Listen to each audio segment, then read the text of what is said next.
तो 9 से 12 में पेपर दीजिए और 2 से 5 में जो है उसको एनालाइज करिए। जो भी पेपर में गलतियाँ हुई हैं उसको देखिए। कैसे एनालिसिस करेंगे सर?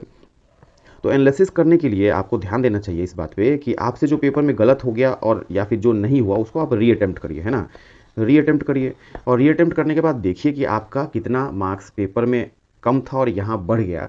कितने सारे ऐसे सवाल हैं जो घर पे वापस से बन गए, और ये जो घर पे बना है ऐसा क्यों हुआ कि पेपर में नहीं बना?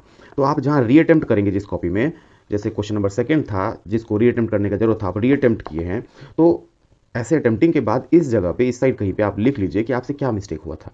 क्या मिस्टेक हुआ था कि पेपर में अपने से वो सवाल नहीं बना या गलत हो गया और घर पे बन गया, या क्या मिस्टेक हुआ था कि पेपर में नहीं बना और अभी भी घर पे भी नहीं बन रहा, क्या दिक्कत चल रहा था, सॉल्यूशन रेफर करके जो भी लर्निंग है, मिस्टेक और लर्निंग है ना, मिस्टेक एंड लर्निंग जो है आप यहाँ पे मेंशन कर लेंगे।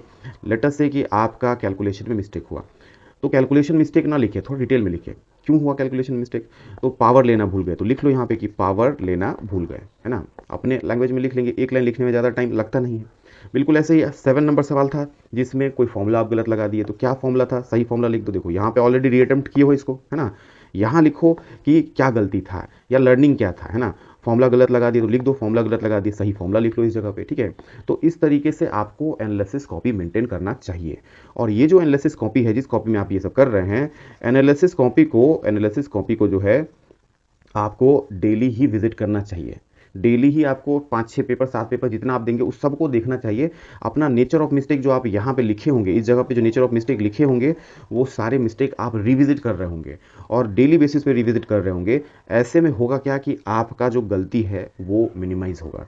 आपको अपना मिस्टेक याद रहेगा, किस तरीके का मिस्टेक मेरे से होता है। जैसे ही वो पेपर में उस तरीके का कुछ भी आएगा, पता है कैलकुलेशन में मेरे से मिस्टेक होता है, पता है कि कैलकुलेशन में मिस्टेक होता है, जैसे ही कैलकुलेशन कुछ आया आपका दिमाग थोड़ा स्लो होगा, क्योंकि आपको पता है कि वहाँ पे मेरे से गलती होता है। पता होने के लिए आपको एनालाइज करना जरूरी है, पेपर को, एनालिसिस कॉपी को बार बार देखना जरूरी है, ठीक है? तो इस बात पे ध्यान देंगे। जैसे ही वैसा कुछ आएगा पेपर में तो आपका दिमाग स्लो होगा, अगर आपको ये सब बातें पता होंगी, अपना मिस्टेक्स पता होगा। तो अपना मिस्टेक पता होने के लिए आपको ज़रूरी है कि आप पेपर दें, ठीक है?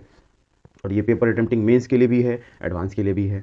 तो आप पेपर दे रहे होंगे, वीक में मिनिमम 4 पेपर।